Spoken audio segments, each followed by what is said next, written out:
Барлықтарыңызға сәлем. Бүгін сіздермен менің сүйікті косметикалармен бөлісетін боламын. Тек қана косметикама обзор жасамай, сонымен қоса комментарийларымды да айта отырамын. Қайсы маған қатты ұнады, қайсы қатты ұнаған жоқ деген сияқты. Жалпы мен 10 класстан бастап, 10 деп қоям, 11 класстан айта бояна бастадым. Жалпы 10 жылдай уақыттың ішінде талай косметика ауыстырдым. Біреуіне сатып алғанына өкіндім, біреуіне керісінше қуандым дегендей. Мен ойымша осы видеодан өзіңізге аларлық ақпаратыңыз бар деп ойлаймын. Жалпы косметикаға келетін болсақ, бет күтімі өте маңызды. Басқа косметикадан ақша аясаңыз да бет күтімінен аямау керек. Себебі уақыт өте келе адамның беті, терісі, әсіресе беті кәтеге береді, сонымен қоса өзгеріске қатты ұшырайды. Оны қайтадан қалпына келтіру өте қиын. Тек қана операциямен, уколдармен келтірмесе. Дегенмен оны алдын алуға болады. Мен жалпы ең басында детский крем, немесе Nivea, 800 теңге, 1000 теңгелік сол кремдермен бетімді ылғандандырып жүрдім. Содан кейін уақыт өте келе 20-дан кішкене асқаннан кейін бетімнің айналасында мимикалық әжімдер пайда болды. Сосын оны кетіре алмай қиналдым. Немеге көштім? Мен кореялық бет күтіміне көштім. Бірнеше сатылы бет күтіміне көштім. Тоқталайық. Жалпы басынан бастайық. Бет күтімінен бұрын мен бетімді мицеллярная вода Garnier Skin Naturalspен тазартамын, макияждардан. Жалпы Garnier номер 1 дейді ғой. Сол сияқты мен тек қана осы мицеллярканы қолданамын. Басқаларды тіпті көрген де жоқпын. Келесі ол тонер. Тонер ол мен APU, даже атын білмеймін. Мына Мишаның магазинінен алғам, APU деп аталады. Өте ұнады мына тонер. Сосын сыворотка Super Aqua линиясынан және крем менде Super Aqua линиясынан. Жалпы мен үшеуін бірге алған болатым Мишадан. Бағасын ұмытып қалдым, бірақ үшеуі менде 30 мыңнан асты. Яғни бір 10 мыңнан кішкене асады әрбіреуінің бағасы.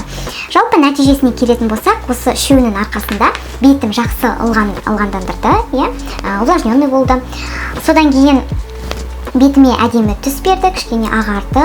Сонымен көзімнің айналасындағы мимикалық әжімдерден де құтылдым. Маған өте ұнады және бұл 30 мыңға тұрады деп айта аламын. Кішкене енді қымбаттау, негізі бренд қой Миша деген, сол үшін маған ұнады. Дегенмен менде сыворотка бітіп қалды. Кішкене басқа брендті да көрейін деп мынандай бренд алдым. Бренд дегенде формула ампула деген. Ол мына сывороткадан 3 есе арзан. Бірақ бәрі мақтап жатыр, көрейін, сосын если что айтамын. Сол келесі ол бет күтіміндегі ең маңызды қадам SPF крем немесе күннен қорғайтын крем. Оның бұл кремнің маңыздылығын айтпай қояйын, бірақ айта кетейін, бәлкім біреулер білмей жатады. Күннің сәулесі беттің қартаюын тездетеді. Яғни беттегі коллаген ферменті бар ғой, ана жастықты, балғындықты сақтап тұратын коллаген ферментін шығаруын бәсеңдетеді күн сәулелері. Сонымен қоса тері рагына әкеп соғады екен. Тым көп сәулесі, күн сәулесі тері рагына әкеп соғады. Жалпы мен Medipil SPF-пен қолданамын, 50 дейді. Оның көп болғаны жақсы. Жалпы бетке өте жақсы жатады. Кейбір күннен қорғайтын кремдерді алсаңыздар, бұлай бетте ізі қалады, ақ ізі қалып қалады. Әдемі емес болып жүреді, сосын бетін білініп тұрады, прям крем жаққаны. Ал Medipilді жақсам бірден сынып кетеді біріншіден, із қалдырмайды, содан кейін бетті әдемі қылады, бетті әдемі матирующий дейді ғой, сондай түсті қылады екен. Жалпы иісі де жақсы, маған өте ұнады, жақсы қорғайтын сияқты. Келесі тоналка, BB крем жайлы айтатын боламын. Жалпы менің ең жақсы көретін BB кремім ол Мишаның Perfect Cover BB крем, номер 23, мен 23 тонмен қолданамын. Бұл BB кремді өте жақсы көремін. Мен 4 жыл бойы осы BB кремге әділ болып келемін. Басқа BB кремге немесе тоналкаға ауыстырған емеспін. Ортасында басқаларды сатып алып көрейінші деп алып көретін, бірақ маған ешқайсысы ұнамады. Осыны көргеннен кейін маған басқа тоналка, BB крем ұнаған жоқ. Жалпы бетті біріншіден әдемі жылтыратады, бетке әдемі түс береді. Содан кейін SPF бар, 42, почти мына сияқты. Мынанкі 50, мынанкі 42. Яғни күннен қорғайды, өте жақсы. Содан кейін не істейді? Содан кейін прыщиктар болса кішкене, оны не істейді, көрсетпейді, өте ұнайды. Мына оның пробнигі болатын, тоже берді басқасы. Мына бумер деген кішкене жылтыратады. Мен кейде жағам, кейде жақпаймын. Келесі ол менде консилер. Мен Maybelline New York Fit Me деген консилер. Жақсы. Мен бір тон жоғарыны алып қойыппын, сол үшін кішкене бетім көзімде тұрғаны қатты ұнамайды, бірақ нормальный. Ал енді қастың косметикаларына тоқталайық. Жалпы карандаш қасымды мен Vivienne Sabo карандашымен бояймын, номер 001. Мен де осы карандашты ылғи аламын, басқа карандаш қатты ұнамайды. Жалпы бағасына келетін болсақ, бағасы 1000 теңге. 1000 теңге ма, қымбат емес, өте. Содан кейін менде фиксатор Vivienne Sabo'нікі, ол өте жақсы. Мен осыны аламын. Бағасы да қымбат емес, жалпы Vivienne Sabo'ның бағалары қымбат емес, сапасы жоғары деп айта аламын. Содан кейін қастарымды мына Eyebrow Stylist Set деп аталатын мындай тендермен бояймын. Тени для бровей. Мындай кисточкасы бар. Нормальный. Жаман емес. Бағасын ұмытып қалдым. 800 000 теңге шығар. Келесі кірпік жайлы кірпіктерімізге көшейік.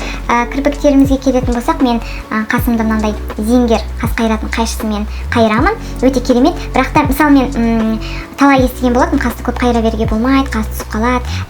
Негізі кейбір қайшылар, осындай қас қайратын қайшылар қасты шынымен түседі, түсіп қалады. Содан кейін мына зингерді алыңыз. Зингер деген прямо анандай қасты түсірмейді, андай нежно мындай қайырады.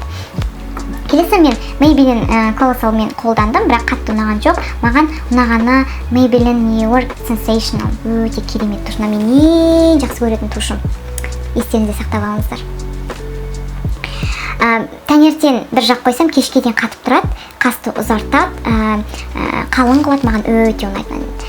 Бағасын білмеймін, 1000-2000 ба, сондай. Есімде жоқ. Келесі ол подводка, мен Avon'ның подводкасын қолданамын. Маған подарить еткен, бағасын білмеймін, жаман емес тоже. Таңертең жақсам, кешке дейін тұрады, ыстықта да, суықта да. Жалпы супер definition liner дейді, Avon True дейді. Содан кейін көзді бітіріп тастайық. Мен Flormar'дың тенімен қолданамын, андай палетка. Мен көп тен жақпаймын, анда-санда жағамын, өйткені менің түрімді картер жүреді. Тен жақсам. Pretty by Flormar. Маған цветтер ұнайды, жалпы мынандай. Универсальный цветтер. Жаман емес, жалпы. Содан кейін ерінге көшейік. Менің ең жақсы көретін помадам ол Bourjois'ның помадасы. Мен андай Bourjois Velvet, по-моему, да? Менде 3 помада бар, осы Bourjois'ға ғашықпын. Мынандай қызыл бар, мынандай 09 цветі және 07 Bourjois Velvet, Rouge Edition деп аталады. Жалпы бұл біріншіден өте тұрақты, ерінде ұзақ уақыт тұрады, тіпті тамақ ішкеннен кейін тұрады. Екіншіден, кейбір анандай көп уақыт тұратын помадалар бар ғой, сол помадалар ерінді кептіріп жібереді, мыналар кептірмейді. Жалпы түстері де әдемі, матовый түстер. Қазір мен натспен қолданып жүрмін, 09 деген. Ұнайды өте. Содан кейін мынандай блеск для губ L'Oréal Paris. Көп ұзақ уақыт тұрмайды. Нормально енді. Былай ерінді кептірмейді. Кәдімгі блесктер сияқты, обычный блеск. Содан кейін ерінімді менің ең сүйікті карандаштарым ол Vivienne Sabo'мен бояймын.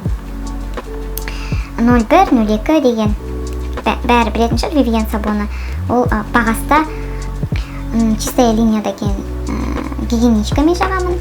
Содан кейін менде хайлайтер құлатып алған болатын. Мындай хайлайтер. Эстрада деген хайлайтер. 1000 теңгеге алдым ғой осыны.